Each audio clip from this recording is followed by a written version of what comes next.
Hello and welcome to my Yu-Gi-Oh channel. Today we're going to be discussing the brand new Forbidden and Limited list as of Yu-Gi-Oh Master Duels. Currently, as we have recorded, there aren't any forbidden cards at the moment, so that means haven't been anything which has been altogether banned that you cannot play. However, there have been changes to certain areas such as, for example, the newly limited. These include Cyber Angel Benten and Conquistador of the Golden Land, a range of newly semi-limited cards, which means you can run a maximum of 2 of, and no longer limited, which is the Red Eyes Darkness Metal Dragon. This means you can run 3 of that card. This becomes effective as of May the 9th and is dependent on time zones. So we'll start with the semi-limited list. This is the Cyber Angel Benten. This is a light attribute fairy type ritual monster. It's a level 6 with 1800 attack and 1500 defense. You can ritual summon this card with Machine Angel Ritual. If this card destroys a monster by battle and sends it to the graveyard, inflict damage to your opponent equal to that monster's original defense in the graveyard. If this card is tributed, you can add 1 light fairy monster from your deck to your hand. I'd ignore, for your purposes, the most of the text between the first and second. It's really the last section that's the most important, and the reason why it has been banned. Because it can be tributed as part of the Drytron package, and in which case you can then search for Eva, which is the light fairy that's been abused, and then from there it just keeps adding additional resources and recovering things, and you go into Herald of Perfection or Herald of Ultimatelessness, which then negates further cards. Then you can actually draw into Herald of Perfection. I think there's Herald of Orange Light, Green Light, and Purple Light. Each of those negate a monster, a spell, and a trap, depending on the colouring of them, and it's just so many negates. That's why this is considered to be part of the reason. I don't think it's the main reason, and I am quite concerned. I would much have preferred this to have had an errata in the future, in which case this can only be used as part of a Cyber Angel style of deck, and it can only be used to summon Cyber Angel monsters rather than being used in other ritual decks. It just becomes too consistent, and they're already consistent enough as is. The second limited card is Conquistador of the Golden Land. This is a continuous trap card, which reads, special summon this card as a normal monster. It's zombie, light, level 5 with 500 attack and 1800 defense. This card is also still a trap. Then if you control Eldlik, the Golden Lord, you can destroy 1 face-up card on the field. During the end phase, you can banish this card from your graveyard, set 1 elixir, spell or trap card directly from your deck. You can only use 1 Conquistador of the Golden Land effect per turn, and only once that turn. I know how annoying this deck is, and I've heard so many people, I've run into this so many times in Yu-Gi-Oh Master Duels, and I absolutely hate the concept of this card and the deck and the archetype itself. I know people will be in the comment sections and say, oh, well, that just means you can't beat it. I have actually beaten players that are quite useless at playing this deck. That's the problem with these types of decks. They're considered to be quite generic and easy to approach, but actually when you've got the skilled players, they actually know what they're doing. When you don't have them, they can be countered by various other decks. My frustration with this card comes from the point that it's just when it's summoned, you get to destroy any face-up card on the field. Any of them, spell, trap, or monsters. Most likely they'll hit your monster if it's a decent attack, and since this acts as a monster in itself, it can be used as part of various summoning requirements. It also happens to be when it's banished, you can then set a elixir card from the deck, which means it's adding more advantage, and definitely understand why it's been reduced. But I would have preferred this card to have been forbidden, purely from the point that it can still be searched by other cards within the archetype. Now we're going to be covering the semi-limited list. So these are cards which you can run 2 copies of any cards. First one is DD Dynamite. It's a normal trap card. It inflicts 300 damage to your opponent for each of their removed from play cards. There is a specific card which allows you to banish other cards, and it banishes the entire extra deck and your opponents, in which case, if you can do that and you've got 2 copies of this, that's 4,500 points of damage per one of these cards. That's 9,000 points of damage if you've got both of them on the field. Using that effect, you wipe out your opponent's life points in one go. It can OTK very quickly. It's not a FTK because you actually have to set these traps first. They tend to be paired either with Gren Marju's style of decks, which banish anyway, so either you get hit with the burn from this, or you get hit with a massive attack damage from Gren Marju Daiza. That's a monster that gains attack points 400 times the number of banished monsters in play, basically, so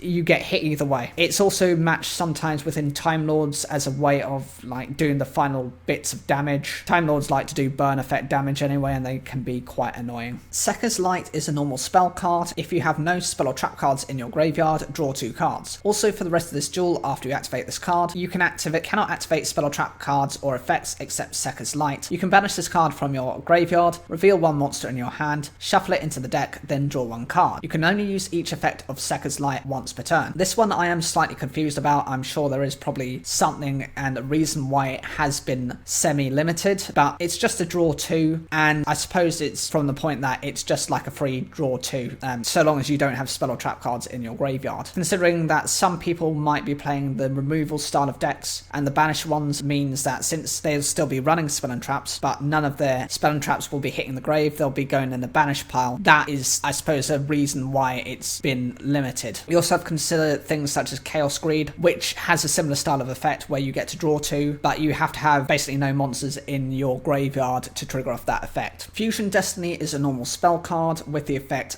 fusion summon 1 fusion monster from your extra deck that mentions a Destiny hero monster as material, using monsters from your hand or deck as fusion material, but destroy it during the end phase of the next turn. Also, for the rest of this turn, after this card resolves, you cannot special summon monsters except dark hero monsters. You can only activate 1 Fusion Destiny per turn. I can understand why this has been restricted to 2.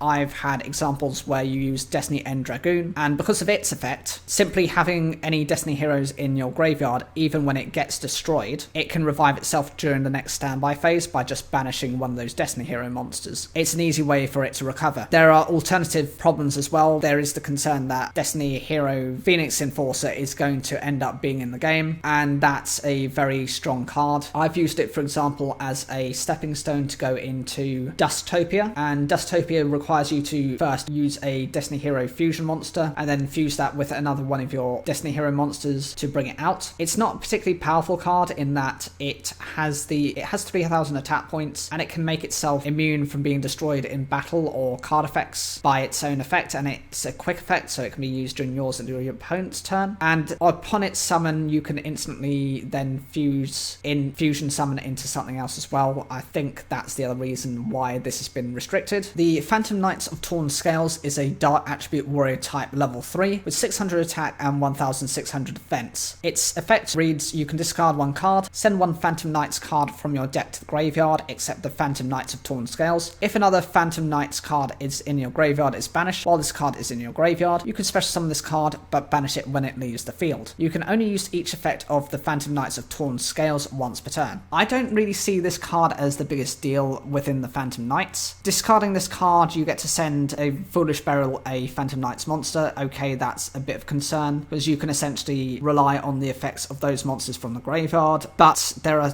other ones which have more powerful and more consistent effects. The other thing is, it's only when another of the Phantom Knights is banished that you actually get to revive this, and you have limited control, considering your opponent is most likely going to have things such as Called by the Grave to counter this effect. Brigade Fractal is a fire attribute beast warrior type level 4 with 1900 attack and 1600 defense. You can send this card from your hand or field to the graveyard, send 1 level 3 or lower beast warrior or winged beast monster from your deck to the graveyard. You can banish any number of beast warrior and or winged beast monsters in your graveyard, special summon 1 beast warrior or winged beast link monster from your extra deck with link rating equal to the number banished. Also, you can only use beast warrior and winged beast monsters as link material for the rest of this turn. You can only use each effect of Brigade Fractal once per turn. This is one of the most annoying cards that I've had to deal with. Brigades, I've been everywhere within Yu-Gi-Oh! Master Duels. I know why it goes into that Onimaru, which is the big link 4 monster, which when it's summoned banishes one of your cards, and whenever something else that happens to be either a beast, winged beast, or beast warrior gets summoned to your field, then triggers off that effect to banish again, means you're put in a position where you can't recover your cards, you're losing synergy, and how you're getting over a 3000 attack monster that can continually do this is beyond me. This is one of the key components to making that type of effect happen and to have that monster be summoned out. Also, 1900 attack points for this monster, it's quite big. It would be a way of kind of dissuading people from using it, although reducing it to 2 I think isn't going to make much difference. Virtual World Roshi Lao Lao is a wind attribute psychic type tuner effect monster. It's a level 6 with 0 attack and 2400 defense. If this card is in your hand, you can target 1 virtual world card you control, send 1 virtual world card of a different type, monster, spell or trap, from your deck to the graveyard, and if you do, special summon this card. Then you can can special summon one virtual wild monster from your graveyard in defense position with a different name than the card sent graveyard, but negate its effects. For the rest of this turn, you can only special summon level or rank 3 or higher monsters. You can only use this effect of virtual wild Roshi loud out once per turn. The purpose of this card is it helps to set up for the level 9 synchro monster, so that's one example. It can be helping to support the summoning of the rank 6 monster as well. It's quite powerful for a defensive monster and it's very easy to bring out. It helps to just support their plays. Lyrical Lucinia Cobalt Sparrow is a wind attribute winged beast level 1 with 0 attack and 100 defense. If this card is special summoned, you can add one level 1 winged beast monster from your deck to your hand. You can only use this effect of Lyrical Lucinia Cobalt Sparrow once per turn. A wind exceeds monster that was summoned using this card on the field as material gains this effect. Your opponent cannot target this card with card effects. So essentially when this card is special summoned, you just get to search for a level 1 winged beast monster and it protects your other winged attribute exceeds monsters from being targeted by card effects. That's fine as a protection effect. I don't think it makes too much difference to the way the deck plays, whether you're running as 2 or 3. Prank Kids Roxy's is an earth attribute rock type level 4 with 1500 attack and defense. The effect, if this card is sent to the graveyard as material for the fusion or link summon of the Prank Kids monster, you can banish one card from your hand, and if you do, draw one card, then you can special summon one Prank Kids monster from your hand or deck in defense position, except Prank Kids Roxy's. You can only use this effect of Prank Kids Roxy's once per turn. I have played against a few Prank Kids monsters decks and they're a nuisance to deal with. The basic concept is that you go into the link monster then goes into another link monster, you go into the fusion monster, and eventually the monster that happens to have been that initial link monster can be used as part of the cost of the effects of some of the biggest link monsters. I think there's the link 3 or link 4 which has an effect which just wipes out your entire field. The problem with this card is it might not be the biggest hit that needs to happen. Apparently these only need to be played at 2 anyway, and that's the general standard of them. By using this card, you're able to then draw additional cards and to recover cards either from the hand or straight from the deck and then use those effects and abuse them. I don't know whether dropping it to 2 is going to make too much difference. We just have to wait and see. Adamancer Pater Analyzer is an earth attribute rock type tuner. It's a level 4 with 1500 attack and 700 defense. If only your opponent controls a monster, you can special summon this card from your hand. During your main phase, you can excavate the top 5 cards of your deck, and if you do, you can special summon one excavated level 4 or lower non-tuner rock monster. Also place the rest of the bottom of your deck in any order. You can only use each effect of Adamancer Pater Analyzer once per turn. The purpose of this card is it allows you to